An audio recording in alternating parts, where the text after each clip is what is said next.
Doctor Shashikant, senior consultant cosmetic and plastic surgeon.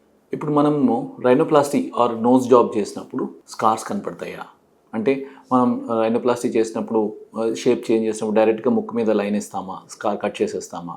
So scars అనేవి ఎక్కడ ఉంటాయి? జనరల్గా రైనోప్లాస్టీ రెండు రకాలు ఉంటుంది. ఒకటి ఓపెన్ రైనోప్లాస్టీ అంటారు, ఇంకోటి క్లోజ్డ్ రైనోప్లాస్టీ అంటారు. ఓపెన్ రైనోప్లాస్టీ అంటే ఈ చిన్నది, మనం మెజారిటీ ఆఫ్ స్కిన్ ఇన్సిషన్ అంటే most of the skin incisions ఏదైతే 99% ఆఫ్ స్కిన్ కట్స్ ఏదైతే ఉంటుందో అది ముక్కు లోపల నుంచే ఉంటుంది.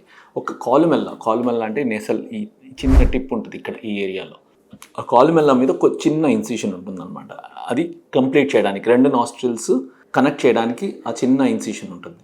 అది ఒక్కటే ఓపెన్ రైనోప్లాస్టీలో బయటకు కనపడుతుంది. మిగతాదంతా ముక్కు లోపల నుంచి ఇన్సిషన్ తీసుకొని ఆ స్కిన్ మొత్తం పైకి లేపుతాం అనమాట. సో ఇది ఓపెన్ రైనోప్లాస్టీ అంటారు. సో దీంట్లో స్కార్ అనేది కనిపించేది ఓన్లీ ఆ చిన్న కాలుమెల్లా రీజన్. కాలుమెల్లా అంటే ఈ చిన్న పార్ట్ దగ్గర స్కార్ కనపడుతుంది అనమాట. అదే క్లోజ్డ్ రైనోప్లాస్టీ అంటే దానికి సెపరేట్ ఇండిపెండెంట్గా లోపల నాస్ట్రిల్ లోపల, దీని లోపల ఇన్సిషన్ ఇస్తాం. సో ఇన్సిషన్ ఇచ్చి ఆ లోపల ఉన్న స్కెల్టన్ని మాడిఫై చేస్తాం అనమాట. సో ఇలా రెండు రకాల రైనోప్లాస్టీస్ వాడతాము. సో ఎఫెక్టివ్గా రైనోప్లాస్టీలో స్కార్స్ కనపడతాయా అంటే స్కార్లెస్ అనే చెప్పాలి. ఎందుకంటే ఏదైతే ఓపెన్ రైనోప్లాస్టీలో కూడా కాలుమెల్లా మీద స్కార్ ఉంటుందో అది చాలా ఫైన్గా ఉంటుంది. కొన్ని నెలల తర్వాత, in fact maybe 6 months to 8 months తర్వాత అసలు ఆ లైన్ కూడా కనిపించకుండా చాలా ఫైన్ లైన్గా ఉంటుందన్నమాట.